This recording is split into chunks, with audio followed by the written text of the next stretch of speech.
The topics and opinions expressed on the following show are solely those of the hosts and their guests and not those of W4WN Radio, its employees, or affiliates. We make no recommendations or endorsements for radio show programs, services, or products mentioned on air or on our web. No liability, explicit or implied, shall be extended to W4WN Radio, its employees, or affiliates. Any questions or comments should be directed to those show hosts. Thank you for choosing W4WN Radio.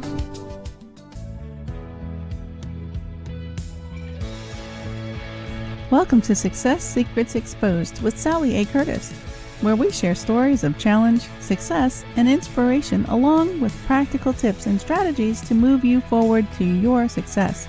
And now, here's your host, Sally A. Curtis.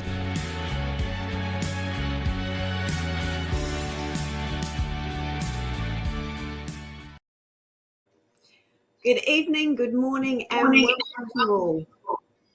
It's our monthly episode of Marketing Magic, not Success Secrets, I suppose. So it's Marketing Magic today with Celeste and I, and we're going to be talking about how to start your business idea. So I'd love to kick it off.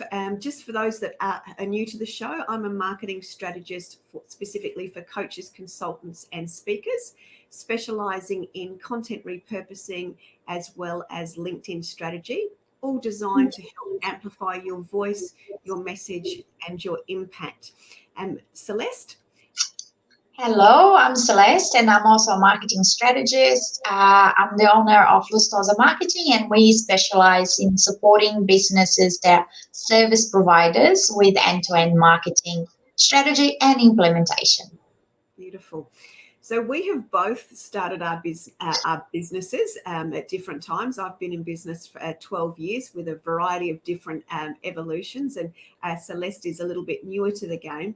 So I thought we'd start off by asking, I'm going to ask Celeste this question first, is how did you go about starting your business idea? So I think one thing that I've noticed, so I've started my business just 18 months ago. But I've been working in marketing for over 20 years. So I think there were a few different aspects in my case. One is that even though my business is new, I had enough knowledge and skills and confidence in what my business was going to provide to a client. And I think that's really important. Like I wasn't really a newbie. So all that experience that you have in something, in the skill of doing what you're doing or the service you're providing, you bring that to your business. So don't get caught up in, I've only been in business 2 months or 3 months. Or if that's something you've been doing for a while and you're bringing that skill set and that knowledge to your business, it's off to a good start. The other thing for me was really understanding the market I was about to serve. And I think we're going to explore that a little bit longer in this episode, but it's about a great idea it's great, but if it's not serving someone else other than you, so you had the idea and you're a big fan of it, that's not enough for a business. So I think people spend a lot of time on the idea, but they don't spend enough time in researching the market that idea fits into. Yeah. So just remember, your business is not to serve you, it's to serve someone else. So is your idea something that other people are seeking? Is something that is addressing someone else's issue? In my case, obviously marketing is such a big kind of area. So you could go to many different ways of providing it. So I've identified in my 20 years in market a niche, like people seeking for marketing agencies who are end-to-end, who could just do anything for them, become their marketing department.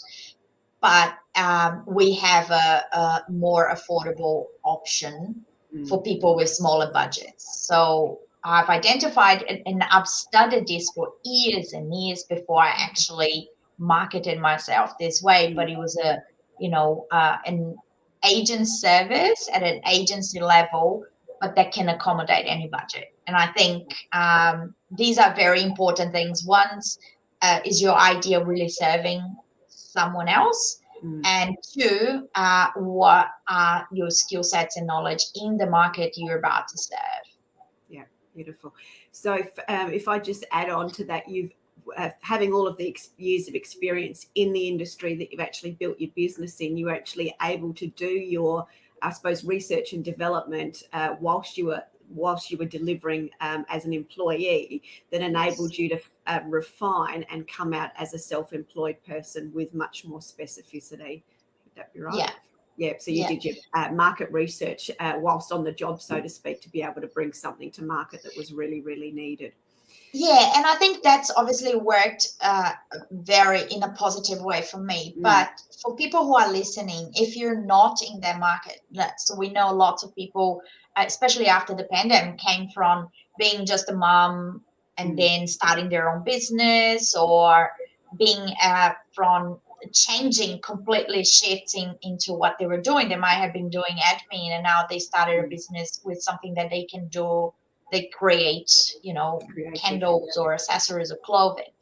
So don't get intimidated by the fact that you weren't in that industry, because we're so lucky these days with what's available online. So you can do so much research, but you gotta take the time, sit online, sit in your computer, make notes, go to businesses that are doing what you want to start, check their websites, check their track records, check what their clients are saying on Google. So there's a number of steps and different things that you can research online to get that good head start as well. Yeah, absolutely.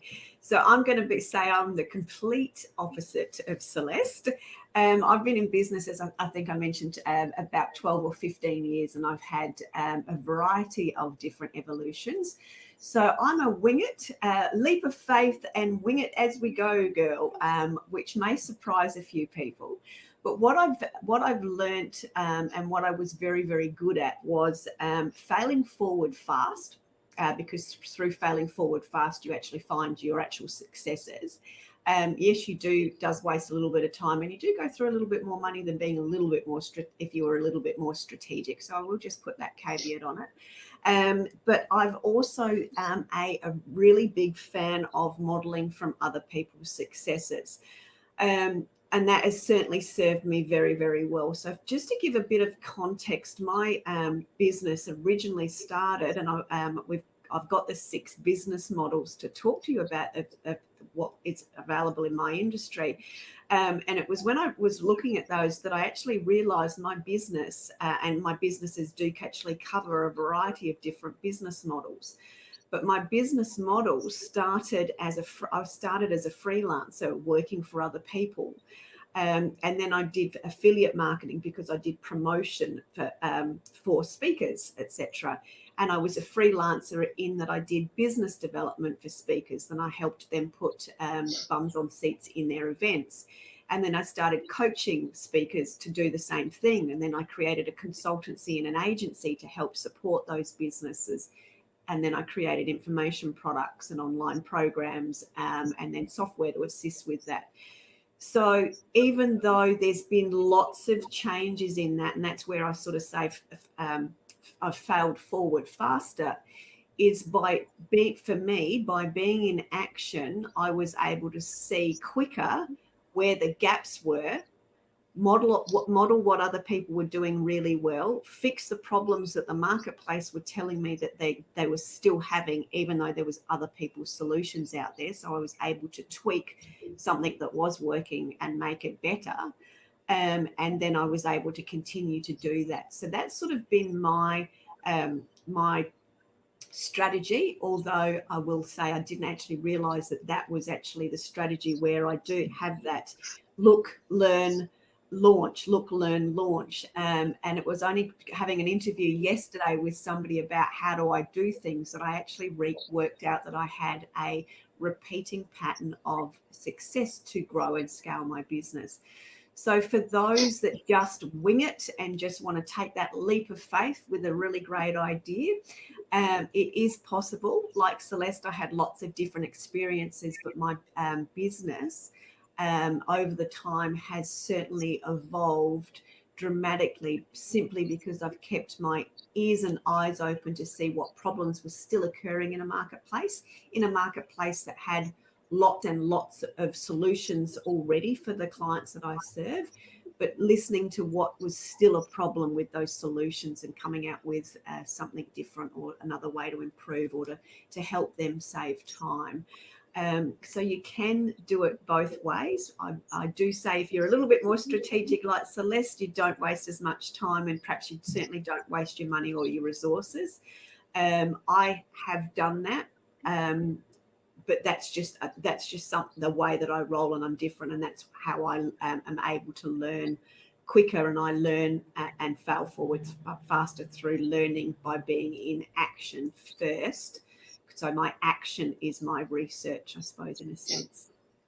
And I think what's really important to take on for people who are listening is that you have to understand who you are first. You know, like what Sally said was that her experience is different from mine because we do things differently. Our personalities tackle things differently, and you need to understand where you sit.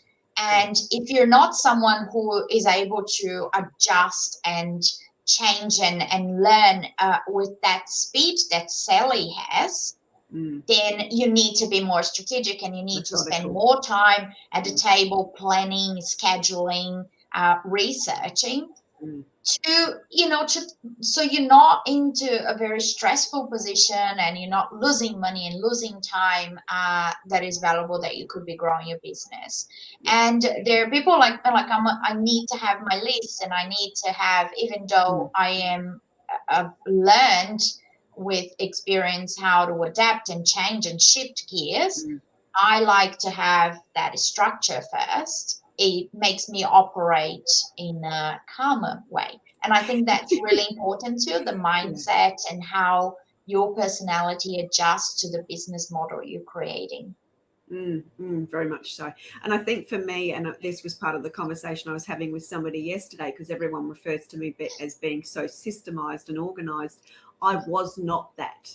But because I like speed and failing forward faster to gain my success, by gaining the success and modeling off other people's, I've worked out what the formulas are. So therefore, I actually do have checklists and to-do lists, and everything has become structured and systemized because I now know what my racetrack is. I know what my success formula is, and I can adapt to it. So I think, as Celeste has said, it's very, very important that you know where you're most effective and comfortable. So there's comfortable and stuck, and then there's effective and comfortable. But it's actually finding that balance of those two elements. Yeah. Thank you so much. Yeah. Thank you. Yeah. So it's ready, aim, fire, Peter. Yeah, absolutely. So Celeste, I'll also ask you, what have you learnt through growing your business that you would either continue to do or not do again? I think for me, the biggest learning in having a business starting is to really understand the things you can't control. So I started my business during the pandemic, and I know that lots of people did as well. And that just, I mean, we can sit down and you can plan and you can be strategic and you can have your step-by-step on your business plan or your marketing plan, your sales strategy. Like, you could have all of that. And then sometimes something happens and that shifts your gear. And I think understanding what you can't control and just accept and shift the gear and carry on, it was one of the biggest learnings for me, because I was coming from a place where it's like, if I'm organized and if I do X, Y, and Z, I'm going to get this result.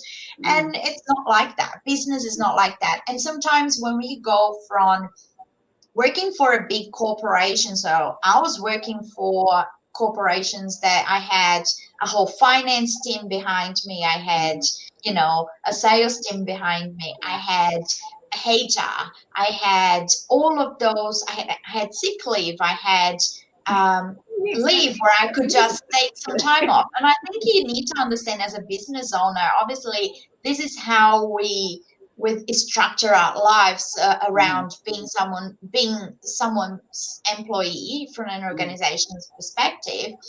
And you start your own business, and 99% of people are going to start small and then grow and evolve. So when you start, I haven't come across too many business, unless you've been acquired by someone else bigger, that is started with an entire, HR department, an accountants department, and a marketing department, and all of those things in place. So then you realize it's not just having the hat that you have. So my hat as a business owner is not just the marketing hat anymore. I need to understand accounts. I need to understand outsourcing. I need to understand all of these other areas. And I think lots of business owners don't come prepared for that. They have their skill, they have that passion, and they want to stick to that. And I think if I could recommend anyone thinking of starting a business to read the E-Myth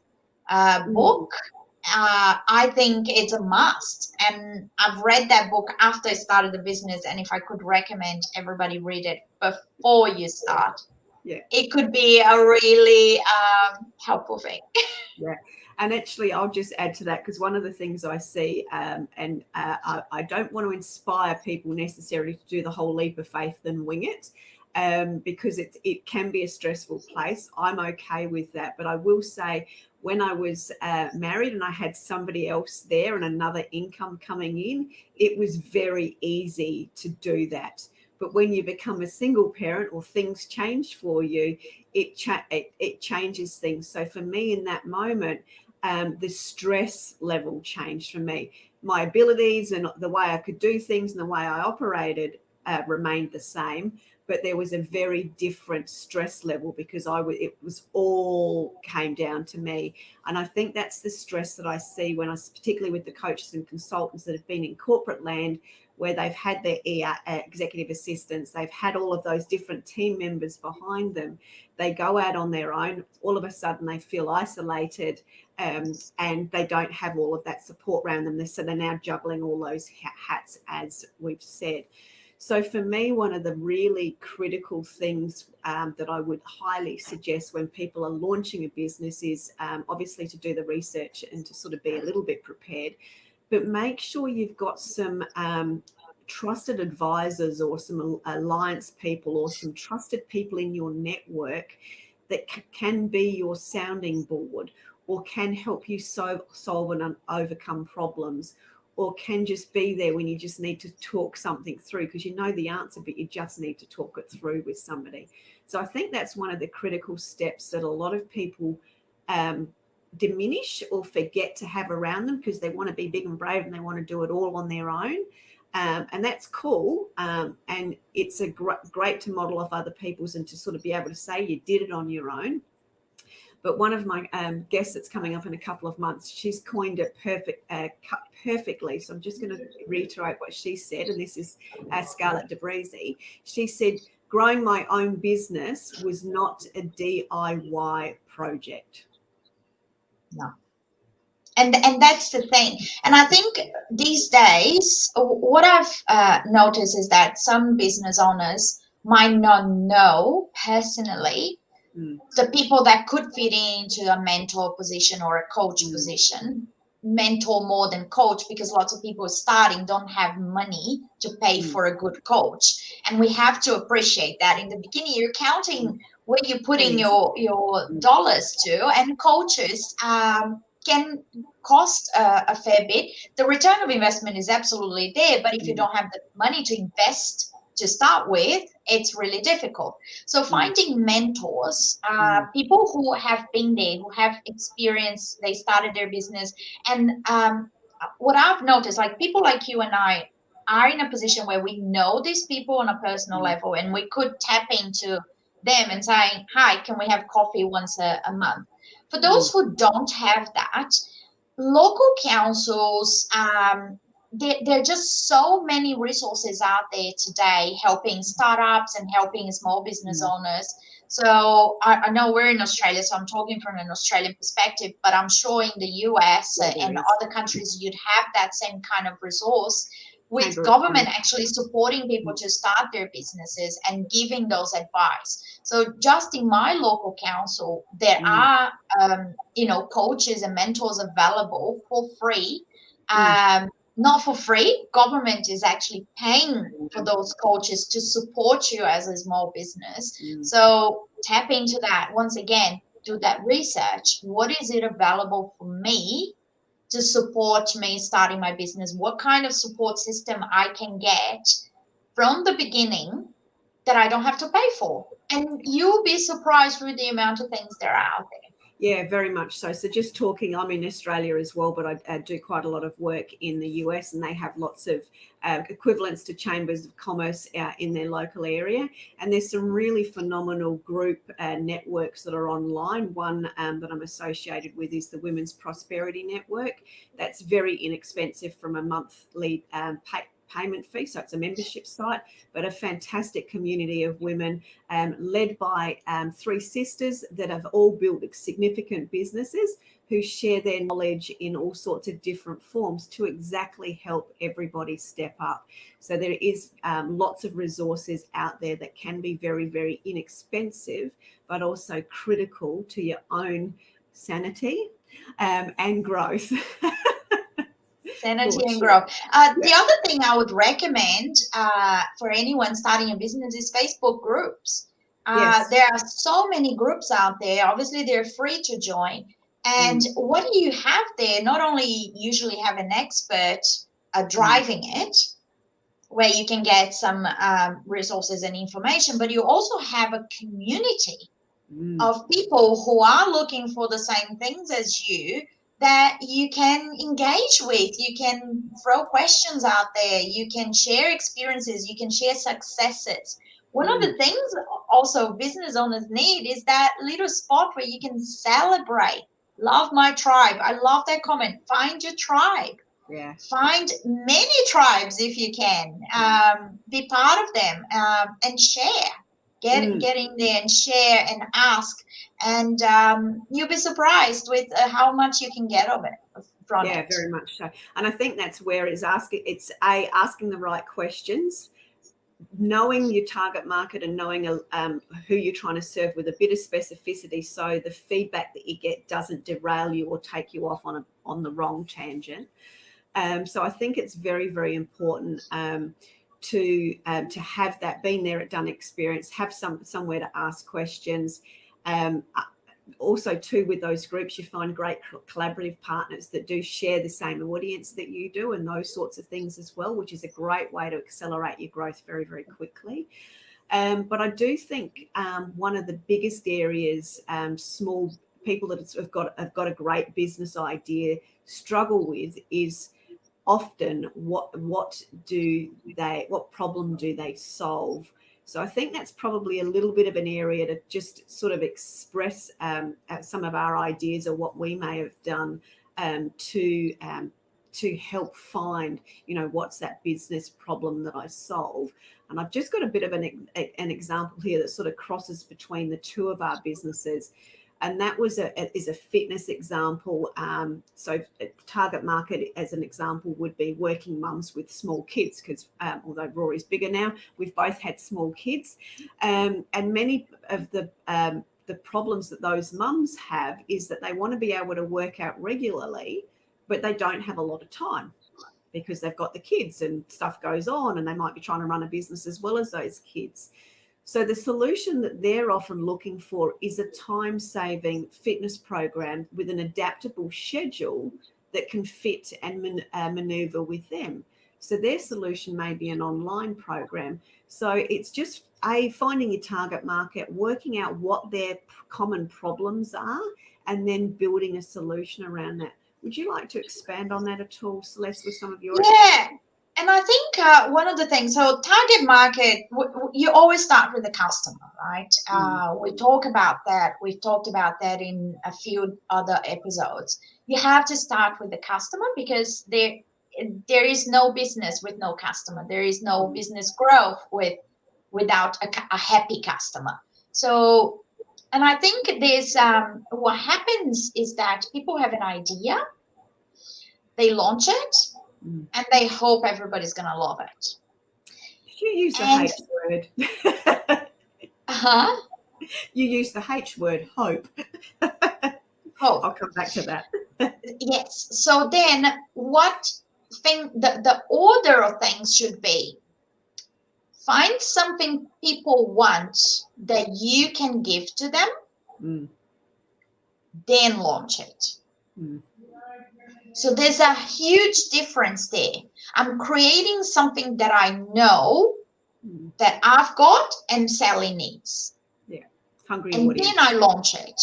Because then your marketing, then there's the content strategy, there's all those little pieces of marketing that then start attracting the right people to your solution. But when you are passionate about what you created and then you launch it, you don't know who you're talking to, you don't know how you're talking to them, and you don't really even know if they need it or if they need it the way you created. Because sometimes they do need that solution, but it's like different format. So that's when you really need to first understand, who am I serving? Do I have something that you need? And then I market it for you. So I think there's a bit of an overlap there. I also too with that, and I'll come back. Sorry, I've got two trains of thoughts getting excited in my head there. I think one of the things that I see often as a really big mistake, particularly when speakers are sold the myth of creating the signature program. I've got my signature program, and when we create a signature program that we are tied to, and that's the thing we're going to sell, in the creation of that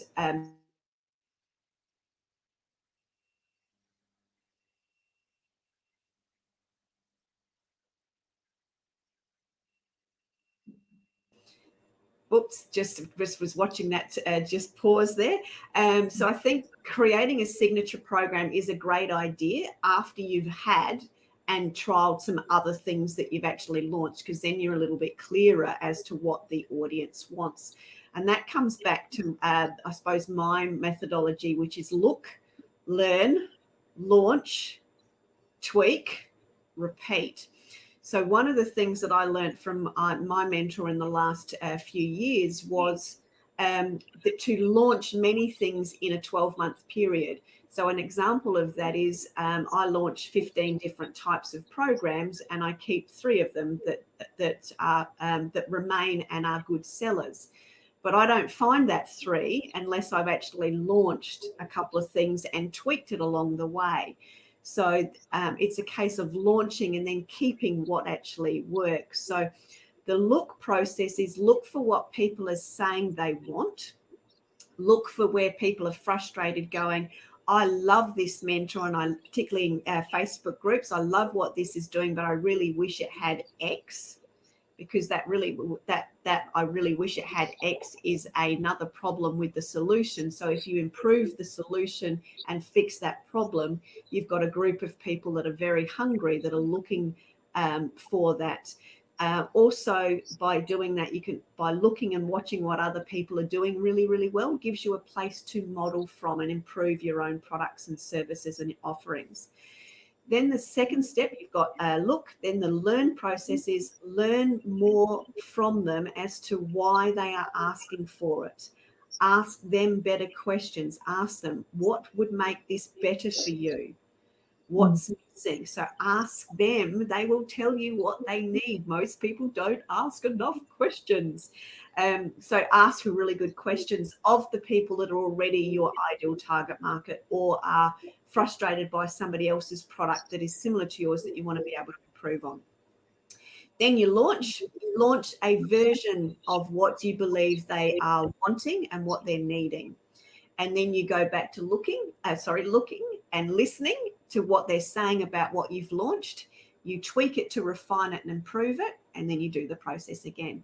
And that's how you find and create really successful products, programs, or offerings or services that audiences want, and then that way you'll always find people are actually coming to you.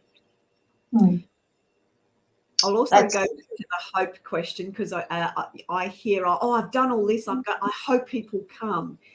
You then have to go back into this is Sally Rant coming on, you have to go back into planning and creating some business development and some marketing and doing some actions so people can find you.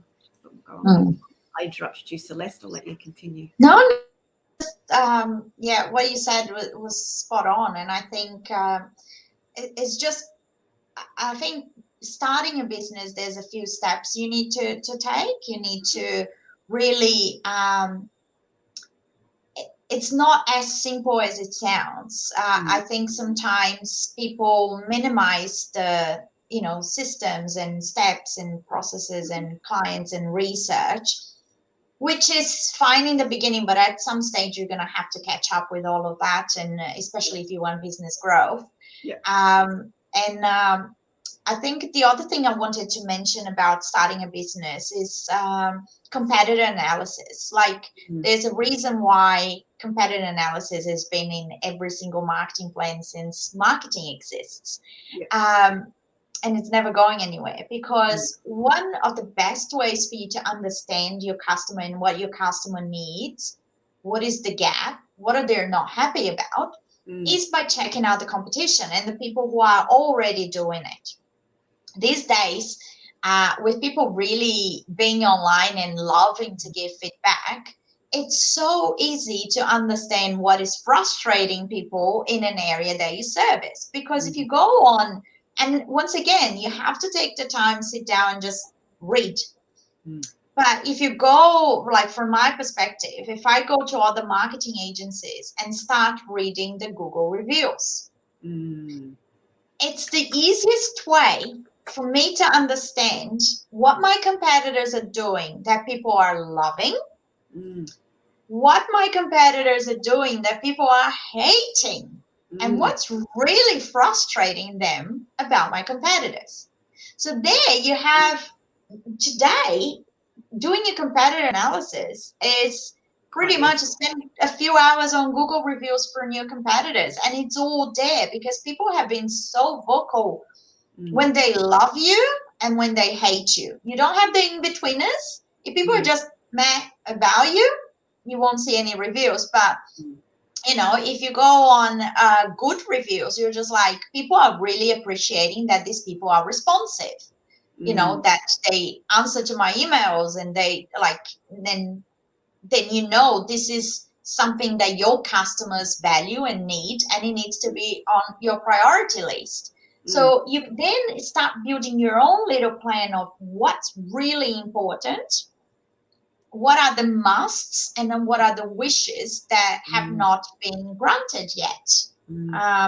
There's a constant with marketing agencies, for example, there's constant in terms of price ranges, and that's how I built my business, because people were saying it's too expensive. I'm always hit with an extra bill. There's always something more to pay for. And then before I start getting results, I can't pay anymore because my budget's gone. So I've used that to build my entire business model of clean, clear, and upfront costs. So you don't get hit with an extra bill, that whatever you get, it's clear in the beginning of your cycle. You know exactly what that month looks like, and you know the bill you're going to get at the end of it.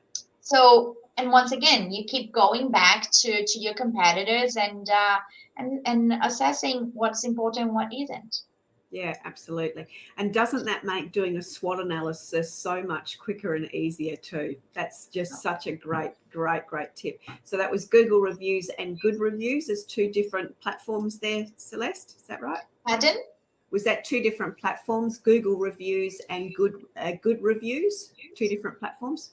Yeah, and then you also have Facebook reviews. So the Facebook reviews are not as used as Google reviews, but I think when you really, the way I would go, if I could give an easy step by step for people who actually think this is a great idea, not sure how to make it happen. Mm. So you go on your niche, on your industry. So for example, from my perspective, I'd go marketing agencies near me, right? Google will give you a list. Go through that first page and you actually can see on when you click on a certain business, where are their reviews? Then you read them. Go to the next one and the next one. So there is some work to it, but I promise you, and then you just write down things that have been consistently said on people's reviews. Yeah, beautiful. Brilliant. Thank you. That's brilliant. And it's free. Advice. And it's free and relatively fast compared to the way that you used to have to do it, which was lots and lots of days and days of research. It's relatively quick, so you could get it knocked off pretty intently, probably in half a day or a full day. Really. And the other thing with that is that, so I think one of the things that I've always found with marketing is that, so that's how I do my competitor analysis for my clients now, because you go from what I think to what the customer is saying. Thinking, yeah. So this is not what I think it is. This is what real customers paying for what you sell are saying about the product or the service. So you can't be more like there's so much integrity and authenticity to it, that, you know, I think that's really important too. It's not just I'm saying I'm a guru, this is what I think you should do. This is actually what your potential customers are saying. Yeah, brilliant. Excellent. And one of the other areas that that makes up good success or successful businesses is having both a bit of a doing their market research, which we've talked about, is also building a bit of a business/marketing plan. And usually when you mention either of those, and I was definitely guilty as charged, you'd get a version of an eye roll when somebody says that. So do you have some tips that you help people provide as it relates to doing a business and a marketing plan, or what did you do? And then I'll share what I tended to do. I think one of the things that I've noticed when I started a business and also engaging with businesses is that business plans and marketing plans are not what they used to be 20 years ago, right? So when I first landed my job 20 years ago in marketing and I worked for a big corporation, like marketing plans were these really heavy documents with 50 pages that hardly anybody ever read. Yeah. Nobody. You do it. It takes so long. It costs a fortune. Nobody reads it. These days, marketing plans, marketing strategies are actually more about the plan, are more about what can you do today for a better tomorrow, and then what do you need to do tomorrow to continue the growth? What do you need to do today to address your challenges? And what do you do tomorrow? So it's more about actions. It's more about on the floor. What are things that you can do? What are things that you need to outsource? And the same with business plans. I don't have much experience on business plans, to be honest, so I couldn't expand too much on that. But I did my own business plan very simplistic. Like I didn't get caught up into, oh my God, there's the 35-page structure just for your competitor analysis. I just focused on my point of difference, and it kind of crosses over with the marketing one a little bit. I don't know if it's because it's me and I've got eye for marketing everywhere, but it crosses over because business is about customers and marketing is about connecting with the right customer. So I think there's an easy crossover, but don't make it more difficult than you can handle. Start somewhere. And I think there are key points that you need to start with, which is your why are you starting, your idea, your customer, and then content channels, like what is it going to look like in paper. So I can say all these fancy things about lead generation and lead conversion rates and, all of that. What does that mean to you? It means, where can I get people to see my brand? What are the right channels for me to be in? Do I need to be on social media? Do I need to do emails? Do I need to have a website? Keep it simple. Put your top 5. What are the top 5 things I need to focus on? And because if you're starting small, then redo your plan every 6 months and review it. So instead of also trying to do a 5-year plan to start with when you're not ready, because lots of things are going to change in your first year in business. Yeah. Lots of things. You'll learn, like Sally said, you learn, you adapt, you change, and you change direction sometimes. So maybe what I would recommend, until you're a little bit, more mature in business, maybe for the first 5 years, do 6-month plans. Yeah. Instead of going to the 5-year plan that we used to do for big corporates. I don't think that might work for you to start with. Yeah, very much so. So for me, I'm a one-page girl. As far as both my business development and my marketing plans would go. So I've, even though I talk about flying by the seat of my pants, I've usually done a bit of I call it a brain dump onto a sheet of paper, but I've learned to have just a simple one-page sheet of paper, which I've got just here as I was writing my notes going, oh my God, this is what I do. And I have that page cut in half, and I have the top half is marketing and the bottom half is business development. And then I have the why, what, and then how, but the what and the how is actually within the same section. And I go through why am I doing this from a business growth perspective? Why have I identified this as an opportunity? Why would I how would I demonstrate that why from a marketing perspective? And then I go, what am I going to be, who am I delivering it to? And where, and then who from a business development is, where do they play? Where will I find them? Who are they specifically, etc. So I've got both the actions as well as the business development and the marketing strategy on the one page. But I just go through just to repeat that. Why, what, who, and then the what and the how become relevant. So when I know who I'm serving, whereabouts they are, I know what my actions are, as well as the marketing story or conversation that I need to have with them. But I often have done that just on that one page with a line through it. I used to mind map it, but that tended to be a little bit more chaotic. So I've got stuff above the line and below the line, so I can sort of see what the differences are, but also align with the commonalities. And I think if you've got just that bit of an idea of why you're doing it, why it's relevant to your audience, who your audience is, what your audience is really looking for, and how you can actually deliver that. And with that knowledge of your clients, you can actually work out what your priorities are.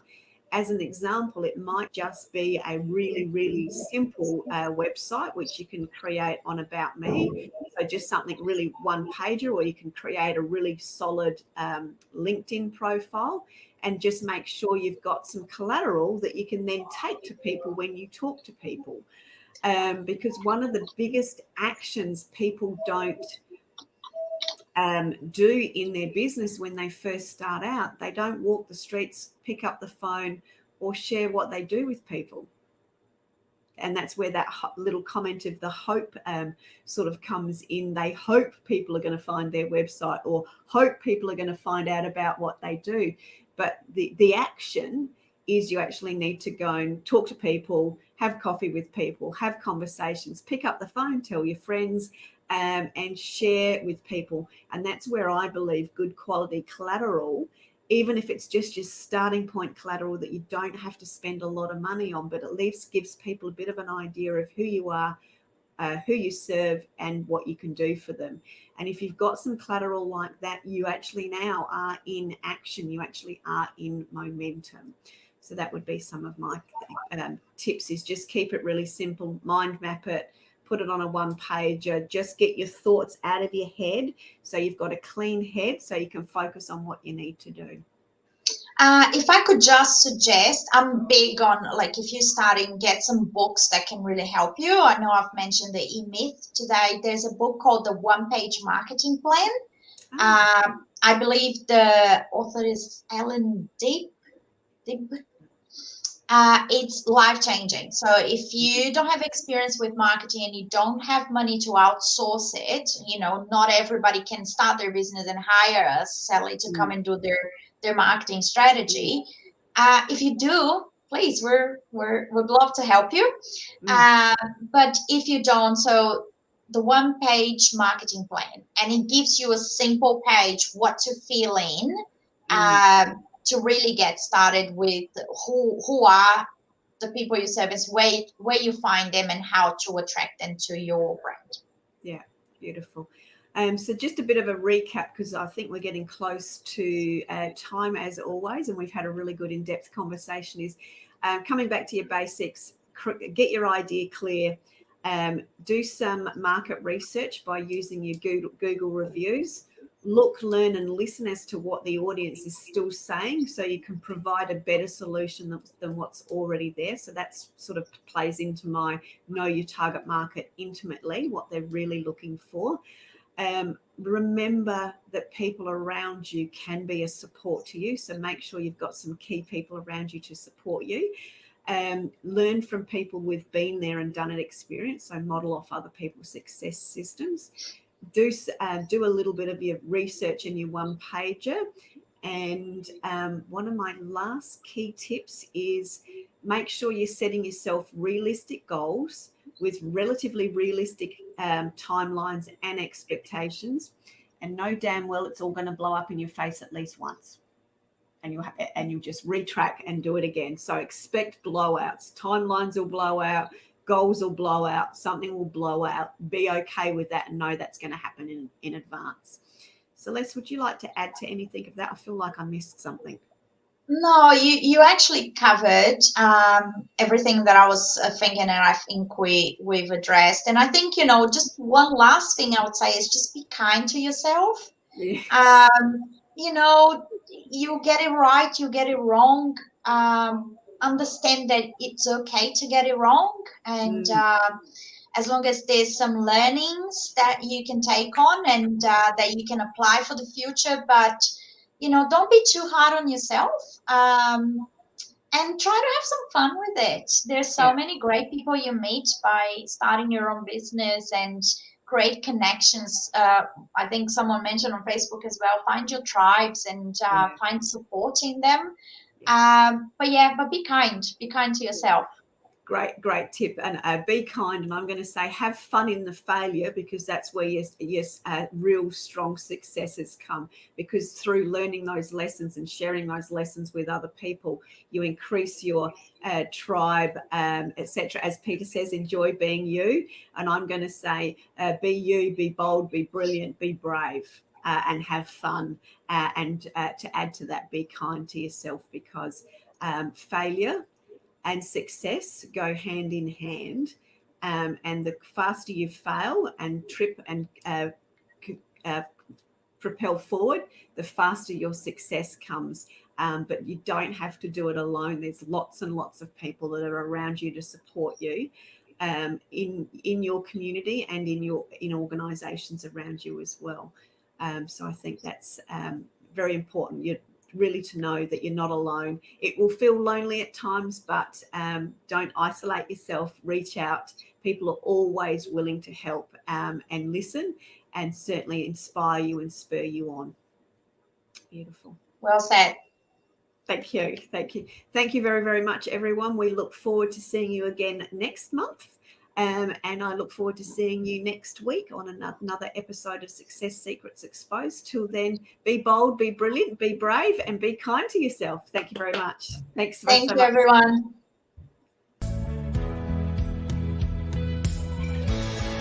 That's it for this week's episode. Thank you so much for joining us. I trust you got some inspirational tips to move you forward. See you next Thursday at 7 p.m. Eastern for more Success Secrets Exposed.